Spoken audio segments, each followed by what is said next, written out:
हिंगोलीमध्ये शरद पवारांचे निकटवर्ती असलेल्या जयप्रकाश दांडेगावकर यांचे चिरंजीव आतिश दांडेगावकर मोठे शक्ती प्रदर्शन करत मुंबईच्या दिशेने निघाले आहेत आणि जोरदार शक्ती प्रदर्शन अनेक गाड्या कार्यकर्त्यांसह तुम्ही मुंबईला निघाले आहेत।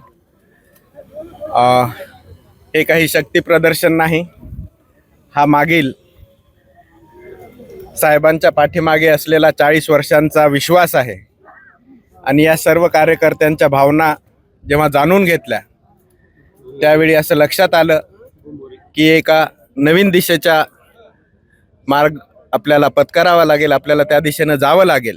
त्यामुळे मी माझ्या या सर्व कार्यकर्त्यांना विचारात घेऊन उद्या 26 फेब्रुवारी मुंबई येथे भाजपा या पक्षात प्रवेश करणार आहे। बरं, सतत घरामध्ये शरद पवारांच्या जवळचं वातावरण होतं, राष्ट्रवादीचे साहेब नेते आहात, तुमचे वडील मंत्री राहिलेले आहेत, परंतु आज तुम्ही भाजपमध्ये जातायत, काय कारण आहे की भाजपमध्ये जावं लागतं तुम्हाला? माझ्या काम करण्याची पद्धत, माझी विचारशैली ही मला भाजपकडे जाण्यास प्रेरित करत आहे। त्यामुळं मी माझ्या सर्व कार्यकर्त्यांसोबत या पक्षात जाण्याचा निर्णय घेतलेला आहे। बरं, कधी तुमचा प्रवेश असणार आहे, कुठे असणार आहे, कोण कोण तुमच्या प्रवेशाला हजर राहणार आहेत? उद्या 26 फेब्रुवारी रोजी सकाळी 10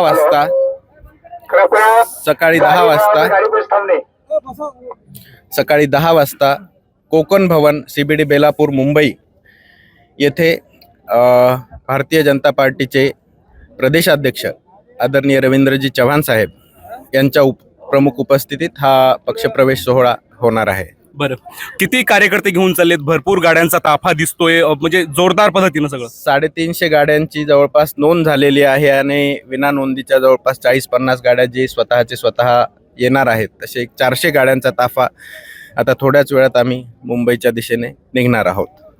किती राष्ट्रवादीचे पदाधिकारी तुमच्यासोबत उद्याला प्रवेश करतायत? कार्यकर्ते किती असणार आहेत आणि एकूण नागरिक म्हणजे तुमच्यासोबतच्या कार्यकर्त्यांची संख्या काही पुढे? एकूण कार्यकर्त्यांची संख्या जवळपास 4000च्या आसपास होईल अशी अपेक्षा आहे आणि सर्व पदाधिकारी माझ्या सोबत आहेत।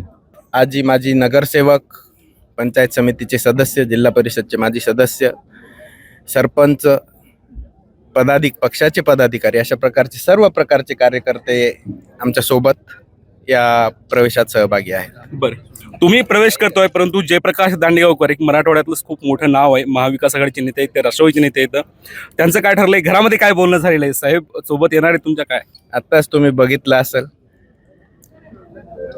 साहेबांच्या पाया पडून साहेबांचा आशीर्वाद घेऊन पाठीवर त्यांची थाप घेऊन मी पुढे निघालेलो आहे। त्यामुळं सर्वांनी बाकीच्या गोष्टी समजून घ्याव्यात अशी अपेक्षा आहे। बरं, साहेब पण भाजपमध्ये प्रवेश करणार? यावर मी आत्ताच काही बोलू इच्छित नाही। बरं, तर हे आहेत आतिश दांडेगावकर आणि मोठं शक्ती प्रदर्शन करत भाजपमध्ये प्रवेश करण्यासाठी मुंबईच्या दिशेने निघाले। माधव दिपके, ABP माझा, हिंगोली।